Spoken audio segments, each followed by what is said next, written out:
Rahim. Welcome back, dear listeners and viewers, with the hope that everyone is fine. What is respiration? मैंने अपने last lecture में आप लोगों के साथ डिस्कस किया था कि the complete breakdown of glucose with the release of oxygen with the presence of oxygen is known as respiration. जब भी ग्लूकोज कंप्लीटली टूट जाता है ऑक्सीजन की मौजूदगी में, this process is known as respiration. The same respiration is divided into two types. One is known as aerobic respiration and the second one is known as anaerobic respiration. क्या फर्क है दोनों में? So in this lecture we will discuss the differences between these two types of respiration and what these processes are और इनके फिर क्या फायदे हैं and what is their importance in our daily life. So let's start. First of all, we will discuss what is aerobic respiration. When glucose is broken down in the presence of oxygen, जब glucose oxygen की मौजूदगी में टूट जाता है, this process is known as aerobic respiration. Aerobic का मतलब क्या है? In the presence of air, हवा की मौजूदगी में. The second process is known as anaerobic. Completely अगर मैं मुख्तसर बताऊं in easy words, the incomplete oxidation of glucose. जब ग्लूकोज मुकम्मल तौर पर टूट ना जाए या इनकम्प्लीटली ऑक्सीडाइज हो जाए, this process is known as anaerobic respiration. या anaerobic का मतलब क्या है? in the absence of air, यानी हवा की गैर मौजूदगी में. अब फर्स्ट ऑफ ऑल मैं इन डिटेल से I will discuss these two steps या these two processes. Okay, first of all start करते हैं एरोबिक रिस्पायरेशन से. यहाँ पर क्या है कि whenever glucose is broken down, glucose सबको मालूम है एक 6 कार्बन कंपाउंड है. This is the formula of glucose. ये जब टूट जाता है, it is broken down into 2 pyruvic acid. And pyruvic acid क्या है? It is a 3 carbon compound. So a 6 carbon compound is decomposed into 3 carbon compound. दो 3 carbon compound में decompose हो जाता है ग्लूकोज aerobic respiration में, जिसे हम कह सकते हैं pyruvic acid. And this process takes place in the presence of oxygen. ये जो process है, ये ऑक्सीजन के absence में ये बिल्कुल भी नहीं होता है. It takes place in the presence of oxygen. अब in the first step glucose is broken down into 2 pyruvic acid. दूसरे स्टेप में क्या होता है कि वही pyruvic acid ऑक्सीडाइज हो जाता है. मतलब क्या है? the pyruvic acid will lose electron, जिसमें उसकी कंप्लीट ब्रेकडाउन हो जाती है. यहाँ पर मैंने इन दिस इक्वेशन फार्मूले के जरिए भी आया, मैंने इसको दिस प्रोसेस को मैंने एक्सप्लेन करवाया है कि this is glucose C6H12O6 when it is oxygen की मौजूदगी में with the help of enzymes. Dear listeners and viewers, enzymes are very important for the process of respiration. बगैर एंजाइम के respiration will not take place. तो जब glucose break down हो जाता है, it is composed into carbon dioxide plus with water with the release of energy. Aerobic respiration releases 36 molecules of energy या 36 moles of ATP. ये जो process है, it takes place in all the living things except microorganisms. या for example bacteria, yeast जो हमारे खमीर है, या फॉर एग्जांपल तमाम लिविंग ऑर्गेनिजम्स में ये एरोबिक रिस्पायरेशन का प्रोसेस टेक्स प्लेस करता है. जैसे फॉर एग्जांपल हमारे अंदर ह्यूमंस हो गए, फॉर एग्जांपल प्लांट्स के अंदर, या और भी जितने एनिमल्स हैं. अब वी विल डिस्कस कि what is the mechanism of aerobic respiration.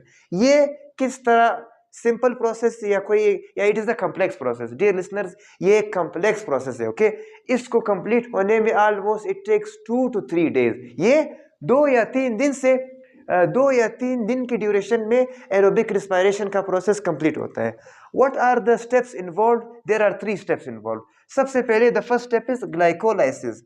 Glycolysis का मतलब क्या है? The break down of glucose. it is taken out from glycogen. Lysis का मतलब क्या है? The breakdown. Whenever glucose is broken down into 2 pyruvic acid with the release of ATP and NADH. NADH nicotine adenine dinucleotide phosphate, जैसे मैंने पहले भी मैंने बताया था कि it's a high energy compound. Glycolysis takes place in cytoplasm. ये हमारे सेल के उस जगह पर होता है जहां पर there is no oxygen and it does not need any oxygen. Cytoplasm क्या था? It is the floor of our cell where all the chemical reactions take place. हमारे सेल में सेल का वो non organelle of our cell where all the chemical reactions take place is known as cytoplasm. In glycolysis there is no need of oxygen, इसीलिए it takes place in the absence of oxygen. Glycolysis in this process there are 2 types of enzymes are needed. One is ADP and one is NAD. Plus का मतलब क्या है कि ये reduced form में है. तो जब ये टूट जाता है इसमें we get 3 compound. We get 2 pyruvic acid plus with the release of ATP plus NADH. This is the first step in aerobic respiration. The second one is known as Krebs cycle. इसका नाम रखा गया है Krebs cycle. Why? Because it was discovered by the person या scientist name of Krebs. Okay, it takes place in mitochondria. कौन सी जगह है? Which place is mitochondria? If you remember something, the powerhouse of our cell. हमारे body का जो powerhouse है, that is known as mitochondria. So Krebs cycle takes place. What happens in this step? जो pyruvic acid हमारे पास glycolysis के end में हमारे पास मिला था, the same pyruvic acid will enter Krebs cycle. Okay, and it will combine with another compound that is known as coenzyme A. मैंने यहाँ पर इसको specially highlight किया हुआ है कि the pyruvic acid which was formed in glycolysis ये combine करेगा coenzyme A के साथ. Okay, and what is coenzyme A? It is a 2 carbon compound. यहाँ पर मैंने mention किया है. So when these two combine, another new compound is formed that is known as acetyl CoA या acetyl coenzyme A. We can also see it. जब ये बन जाता है, इसी reaction में in Krebs cycle there is the release of 3 energy compounds: NADH, ATP plus FADH2. ये जो FADH2 है, it is also a high energy compound along with NADH and ATP. मैंने उन दोनों को discuss किया था in my previous lectures. NADPH, NADH and ATP. FADH2 उसको बोलते हैं flavin adenine dinucleotide phosphate. Okay, ये इसका फुल फॉर्म है. It is also high energy compound. किसी और लेक्चर में देन जब मैं I will detail I will discuss कि ये क्या है और कितने अमाउंट ऑफ एनर्जी रिलीज करता है. Okay, so these 3 compounds are found in Krebs cycle. यहाँ पर मैंने इसका रिएक्शन लिखा है. द इक्वेशन के pyruvic acid again combines with coenzyme A with the formation of acetyl coenzyme A. The last step of aerobic respiration is ETC. इसका full form है electron transport chain. This takes place also in mitochondria, which is known as the powerhouse of the cell. इसमें क्या होता है, dear listeners? The same NADH plus FADH जो which were formed in Krebs cycle, जो यहाँ पर तैयार हुए थे या बने थे, they will enter a series of electron chain. वो एक सीरीज में दाखिल होंगे जिसका नाम है इलेक्ट्रॉन ट्रांसपोर्ट चेन. इस रिएक्शन में वो क्या करेंगे? they will lose electrons. यानी NADH या FADH2 they will lose electrons plus hydrogen ions. okay, वो उनको लूज करेंगे and they will become oxidized. फिर ये इलेक्ट्रॉन्स एक सीरीज के जरिए पास होंगे जिसमें कभी वो इलेक्ट्रॉन लूज करते हैं and then again they will oxidize. Once they are, कभी वो reduce हो जाते हैं and then again they are oxidized. कभी वो reduce then again they are oxidized. So this series will go on. That is why this series is known as ETC, electron transport chain. Okay, अब इस reaction में they will lose energy.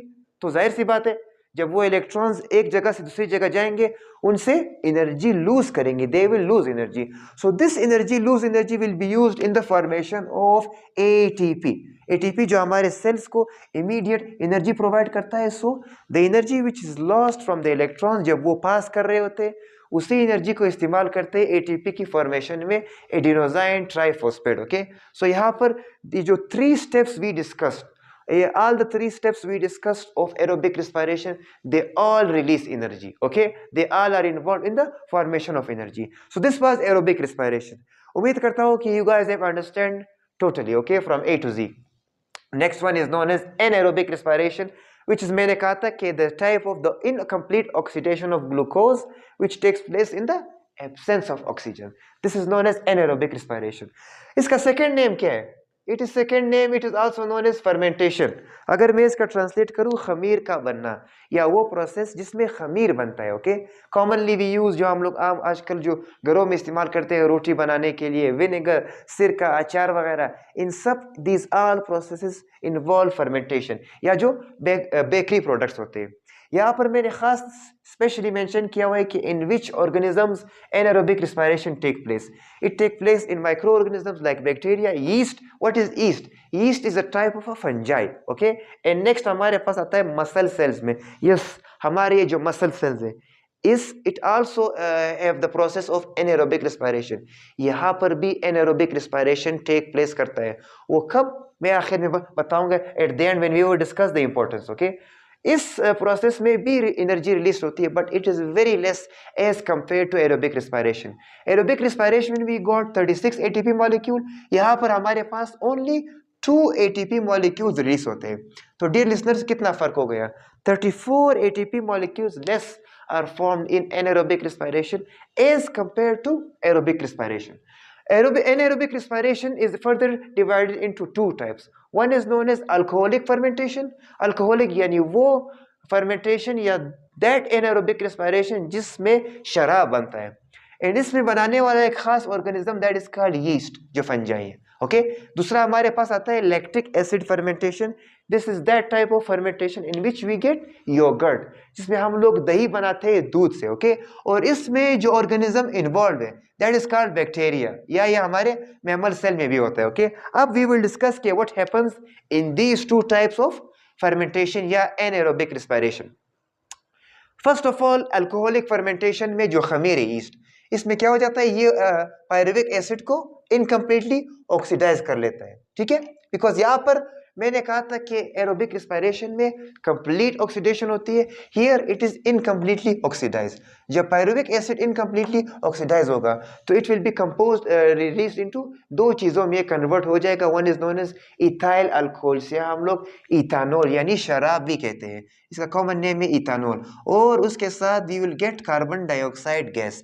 यहाँ पर मैंने इसका formula भी मैंने लिखा हुआ है, सॉरी इक्वेशन, कि ग्लूकोज जो है वो 2 इथानॉल प्लस 2 कार्बन डाइऑक्साइड और उसके साथ 2 ATP मॉलिक्यूल रिलीज होते हैं। This is alcoholic fermentation.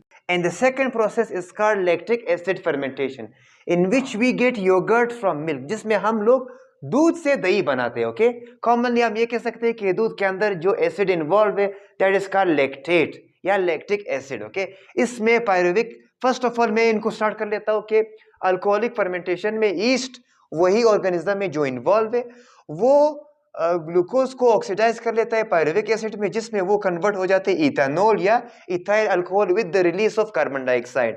These two are released, जिसके साथ हमारे पास 2 ATP molecule are also form. The second one of type of fermentation is lactic acid fermentation, जिसमें it takes place in bacteria and plus mammal cells, या जो हमारे muscle cells है। Okay, mammal cell या muscle cells we can say both, जिसमें क्या हो जाता है कि pyruvic acid is oxidised into या कन्वर्टेड इनटू लैक्टिक एसिड। ये वही प्रोसेस है जिसमें हम लोग milk is change into yogurt या कर्ड, दही में दूध से जब हम लोग दही बनाते हैं, the same process is called lactic acid fermentation. अब बोथ प्रोसेसेस आर इंपॉर्टेंट, हम ये नहीं कह सकते कि ओनली एरोबिक रिस्पायरेशन ही जरूरी है। Yes, it release a lot of energy, 36 molecules of ATP, but this process is also very important. What are the importance? यहाँ पर मैंने कुछ importance लिखे हुए, we will discuss. सबसे पहले it takes place in simple organisms, जितने भी simple organisms है like bacteria, yeast, जो हमारे पास खमीर यानी फंजाई हो गया, उनके लिए जो एनर्जी लेने का जो सबसे फर्स्ट मेजर सोर्स है that is called anaerobic respiration. Anaerobic respiration वो प्रोसेस जिसमें the small simple organisms get their energy for their body.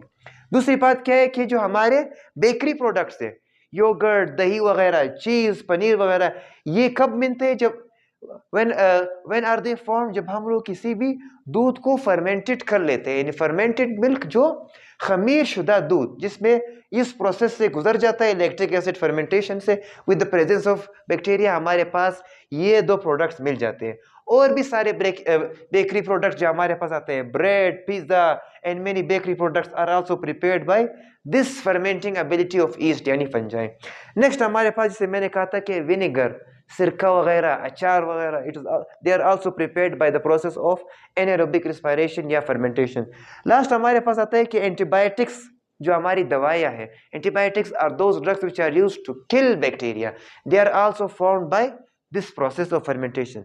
यहाँ पर एक और प्रोसेस जो यहाँ पर आई थिंक मैंने डिस्कस नहीं किया, मैं इसी तरह बता देता हूँ कि जब हम लोग हेवी एक्सरसाइज करते हैं, फॉर एग्जांपल मैं मैराथन में मैं भाग रहा हूँ, या for example I am running, jogging, या for example I am taking lifting heavy in gym, इस दौरान जो फॉर एग्जांपल हमारे मसल्स में थोड़ा सा पेन शुरू हो जाता है, ओके, उस पेन को बोलते हैं, वो किस वजह से? Because of the lack of oxygen. यहाँ पर हमारी बॉडी को एनर्जी कहाँ से मिलती है? रिस्पायरेशन, दैट यहाँ पर हमारी बॉडी को एनर्जी मिलती है ये oxygen from anaerobic methods. Okay, so ये हमारे मसल सेल्स में भी टेक प्लेस करता है। ये था हमारा आज का टॉपिक। फुल डिटेल से I have discussed both of this processes, aerobic respiration and anaerobic respiration. यहाँ पर अगर आप लोगों को कोई भी इशू है in both steps, both process में कोई भी स्टेप, कोई भी इक्वेशन, कोई भी जगह, if you have any Curie problem you can ask me, okay, in my comment section you can write.